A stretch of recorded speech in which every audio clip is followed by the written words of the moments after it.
Thank you very much, Jacqueline. Thank you for all the work that you're doing to fight for the religious minorities that will be preserved in the region. Thank you.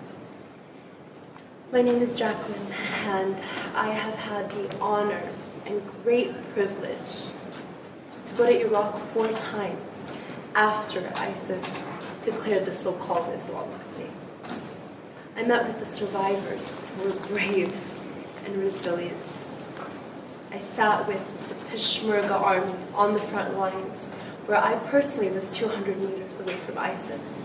And I saw little children playing, and on the left-hand side, 18-year-old, 19-year-old, 20-year-old women that are fighting and defending their families on an everyday basis. What is happening is an act of genocide. It has been very clear from what I've seen, from what I've heard with my own ears, that these acts are done with an intent to destroy innocent religious groups, like the Yazidis and the Christians.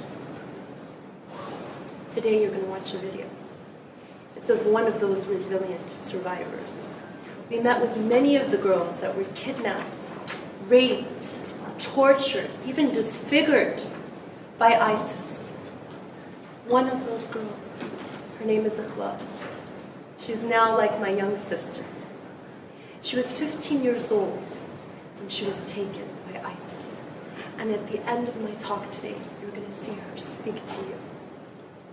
I promised all of the survivors that I would be their voice everywhere I go.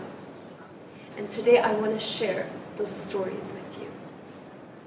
I met a woman, a Christian woman, named Rita. She is a mother, like many of you.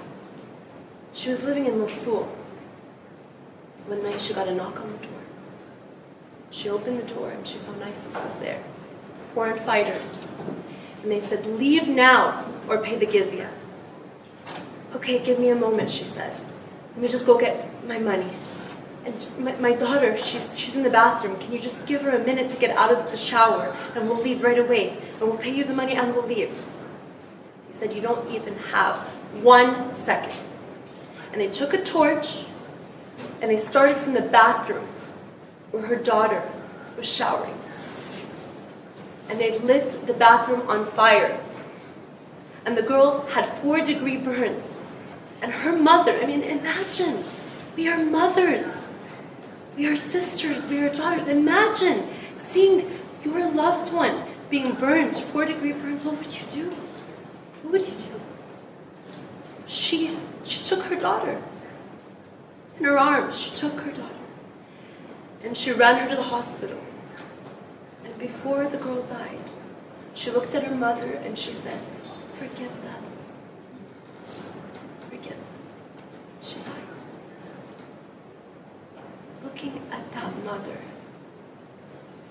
looking at her eyes as she was saying this story, I knew that ISIS needed to stop immediately, that what they were doing was an act of genocide. And if we don't stop it now, it will come here to our front doors. It's a reality, as we've seen in Paris.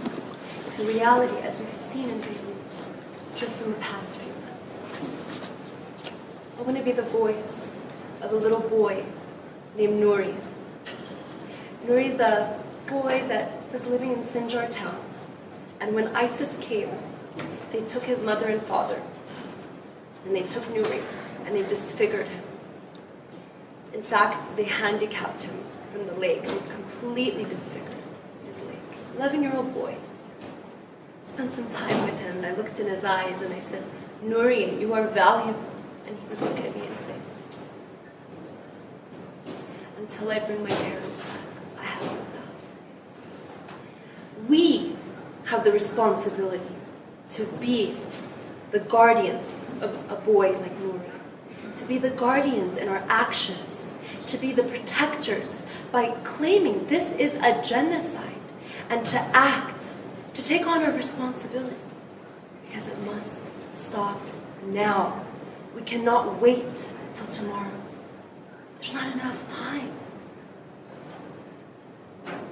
here for these brave survivors. I met a girl who had a sister that was still in captivity. And she shared with me her story of escape, which is unbelievable.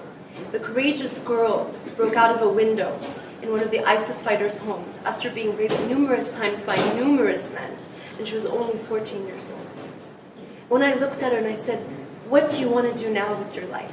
And she said, "All I want to do is save my sisters that are in captivity." Till today, there are thousands of young girls that are remaining in captivity. In fact, many of them, it's too late. It's too late for them. The last trip I took, I went to Iraq when they retook control over Sinjar town. And we found that ISIS so brutally, such evil, had mass graves of all the girls they didn't like, who disobeyed. Piles of mass graves. Young women, young children, the elderly. And when some of the Peshmerga army who were so brave, fighting on the front lines, went to go and bury the dead, some of them were blown up because they put dynamites in the dead bodies. This is what we're talking about here. It is grave. And we need to put a stop for the sake of humanity. For the sake of humanity. I'm here to say that this is genocide, but to also say that we need to take action.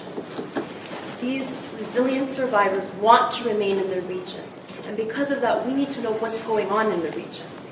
In Iraq alone, in 2003, there were 1.3 million Christian minorities.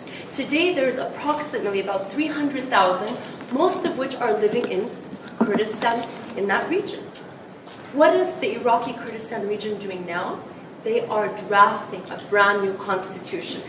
So the many Christians and Yazidis who are still there in the safe haven, being protected by the KRG, getting care, getting humanitarian assistance, they're asking a question. What does the future look like for the generations to come? Should we stay or should we leave? So I am so supportive of the drafters of the Iraqi constitution who are now drafting a document to say minorities, you are going to be protected. And as member states, we need to encourage the drafters to ensure that they have the Aramaic language as an official language to make Christians feel safe, that they have identity in the region, and to help all minorities that are there to know that they are protected and they can remain there for the future as they did in ancient times. Thank you. Look in your heart today and know that it's not about them. It's about all of us, and we can do it together. I hope that this video changes your lives as it did mine.